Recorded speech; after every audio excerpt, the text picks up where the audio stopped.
Okay, so ever feel like you're arguing with like a brick wall? Even when you know you've got the better argument? Well, today, we're uncovering a secret weapon. And it comes from the world of, Boy. wait for it, lawyers. Yeah. We're doing a deep dive into Point Made by Ross Guberman. Okay. It's a book that breaks down all these persuasive tactics used by, legal eagles. Yeah. Turns out these strategies, they aren't just for the courtroom. Right. They can actually level up your communication skills everywhere, from boardrooms to your next family dinner. It's true. The best legal writing, it isn't just about citing laws and precedents. Right. It's about skillfully guiding the reader to your conclusion. Yeah. And that's really where persuasive techniques become incredibly powerful. Exactly. And Guberman, he kicks things off with what he calls the Flashpoint technique. Yeah. And it's all about defining the playing field, like setting the terms of the debate before your opponent can... It's about strategically claiming that all-important high ground. Think about it. The way an issue is framed, right, it significantly shapes how people perceive it and ultimately how they respond. Absolutely. And it's not just some abstract theory here. Guberman gives a fantastic example of this in action from none other than the legendary Ruth Bader Ginsburg. Oh, wow. It was the 1970s. Right. And the Regents of the University of California v. Bake case. Right. This was a pivotal moment for affirmative action. A landmark case. Yeah. With huge implications.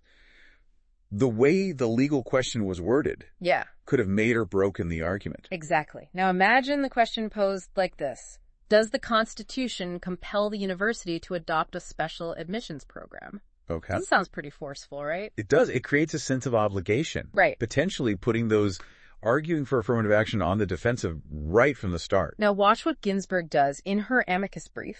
Okay. She subtly shifts the question to, does the Constitution permit the university to pursue that course? Interesting. One word changed. But the entire playing field shifts. It's brilliant. Right. Suddenly, it's not about being forced into a corner. Yeah. It's about whether the Constitution allows for flexibility and choice. Right. And the subtle reframing it taps into something that psychologists call framing effects. Right. How we make decisions, even seemingly rational ones, is heavily influenced by how those choices are presented. Precisely. Ginsburg, whether consciously or intuitively, leveraged this to her advantage. Yeah. The case wasn't just about legal precedent. It was about shaping the very way people thought about the issue. And that, my friend, is the power of framing. Powerful stuff. But Guberman, he doesn't just drop this wisdom bomb and move on. Right. He gives example after example of top lawyers using this. Oh, wow. We've got Walter Dellinger in a case about military recruitment at law schools. Okay. John Roberts tackling a sex offender registration case. Even the renowned patent lawyer Morgan Chu in a case about DVR technology. And in each instance, they pinpoint that central point of contention, the flashpoint, and artfully reframe it to subtly nudge the argument in their favor right from the outset. Yeah. It's like planting a seed of persuasion in the judge's mind before the case even truly begins. It's like setting the stage with your perspective already in place, right? You've laid the groundwork for your argument before anyone else even walks in the room. Exactly. And that's only the beginning. Point made doesn't just stop at framing the legal questions. Right. Guberman argues that even when presenting facts, there's an art to it. You've got to weave those facts into a compelling narrative. Because even in the seemingly objective realm of facts, a good story can make all the difference. Absolutely. To illustrate this, Guberman shares an anecdote about Fred Bartlett. Okay. Legendary trial lawyer. Okay. He presents two versions of an opening statement. One is a dry chronological list of facts. You know, the kind that would put even the most dedicated juror to sleep, right? Precisely. But the other version, now that's where things get interesting. This version opens with, and I'm quoting here, the story begins 3 years ago today. 4 men were sitting around a table. Whoa. Talk about a hook. Right. That immediately grabs your attention. Yeah. It's like the opening scene of a movie, pulling you right into the story. Exactly. And that's the key. Yeah. Even with dry facts, crafting them into a narrative makes all the difference. Right. Suddenly the jury isn't just processing information. Right. They're experiencing it. Yeah. Almost like they're right there in the room with those 4 men. It taps into the power of storytelling, something that's hardwired into us as humans. Right. We're naturally drawn to narratives. We are. And they help us make sense of the world around us. Precisely. And the beauty of this technique is that it's not limited to lawyers. Right. anyone can use it. Yeah. Whether you're writing a report for work, trying to explain a complex concept to a friend, or even just recounting an event. Yeah. That narrative structure makes information memorable. It's like turning a dry history lecture into a captivating historical drama, right? Yeah. Suddenly those dates and names, Yeah. they aren't just facts to be memorized. Right. They're part of a larger story that's unfolding before our eyes. Absolutely. And the best part is this isn't about embellishing or fabricating anything. Right. It's about finding the inherent narrative thread within the information itself. Okay. What's the timeline? Who are the key players? What are the stakes involved? Yeah.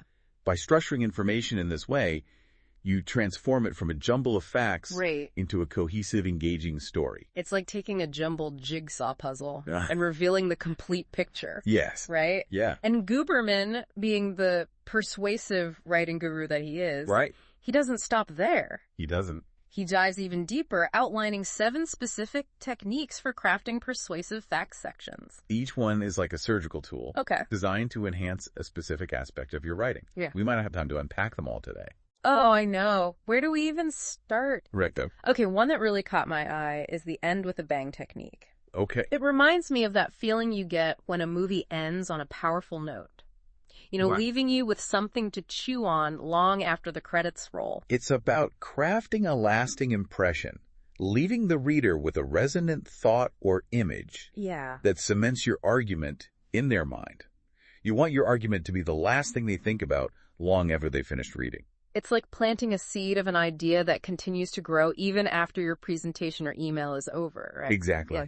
Now, another technique that I find fascinating, perhaps because it seems a bit counterintuitive, is the poker face. Okay. I'm intrigued.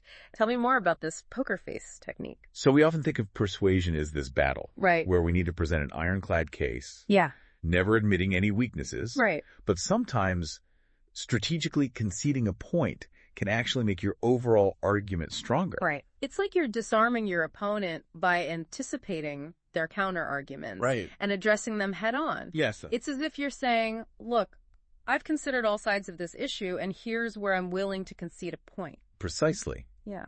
It's about demonstrating intellectual honesty Yeah. and building credibility with your audience. Right. When you're upfront about potential weaknesses, it shows you're not just blindly advocating for your side. It suggests you've genuinely grappled with the complexities of the issue. So you're saying that by admitting you don't have all the answers, you actually make yourself more persuasive. Sometimes, yes. That's a fascinating paradox. It is. Think about a time when someone tried to convince you of something, but seemed to be glossing over obvious drawbacks. Right. Did you trust their judgment? Not really. I probably assumed they were trying to hide something or weren't being entirely truthful. Exactly. But when someone acknowledges a counter-argument, it shows they're not afraid of criticism or alternative viewpoints. Yeah. It suggests they're confident enough in their overall argument to address its limitations. It's like saying, hey, I'm not trying to pull the wool over your eyes here. You know, I've carefully considered this, and here's where I stand. Right. That kind of transparency can be incredibly disarming. Absolutely. Yeah. It builds trust, and it makes your audience more receptive to your stronger arguments because you've demonstrated your objectivity. It's like that old saying, honesty is the best policy, but, you know, applied to the art of persuasion. Right. And you know what I find fascinating? What's that? This idea of strategically conceding points. Yeah. It's not just some slick lawyer trick. Yeah. It has real-world applications for all of us. Precisely. Think about negotiations, for instance. Right. Whether you're negotiating a salary, a business deal, or even chores with your kids. Yeah. Acknowledging the other side's perspective can go a long way. It's like you're building a bridge instead of a wall. Right. You're saying, okay, I see where you're coming from, and here's how we can find common ground. Exactly. And that can make all the difference in reaching a mutually beneficial outcome. Yeah. So as we wrap up our deep dive into Point Made, what are some key takeaways our listeners can apply to their own lives? Well, first and foremost, it's that persuasive writing and communication in general, it's a skill that anyone can develop. Sure. It's about being mindful of how you present information, choosing your words, carefully framing your arguments strategically. It's about thinking about persuasion not as a battle to be won, but as a process of guiding your audience towards, a deeper understanding. And sometimes that means being willing to show a little vulnerability, to acknowledge limitations or alternative perspectives. It's about embracing that poker face, understanding that conceding a point can sometimes be the most persuasive move of all. Absolutely. And never underestimate the power of a good story. Yeah. Even in those technical or factual contexts, a well-crafted narrative can make information memorable and engaging. So the next time you're facing a challenging communication situation, remember the lessons from Point Made. Right. Identify the flashpoint. Yeah. Frame the issue strategically. And consider incorporating a touch of storytelling. And if you find yourself facing a tough crowd, don't be afraid to put on your poker face. Concede a point strategically and watch as your credibility soars. This has been such an insightful deep dive. And for our listeners, we'd love to hear from you. Think about a recent situation where you needed to persuade someone. How could you have used these techniques to achieve a better outcome? Share your thoughts on our forum. We're eager to continue the conversation.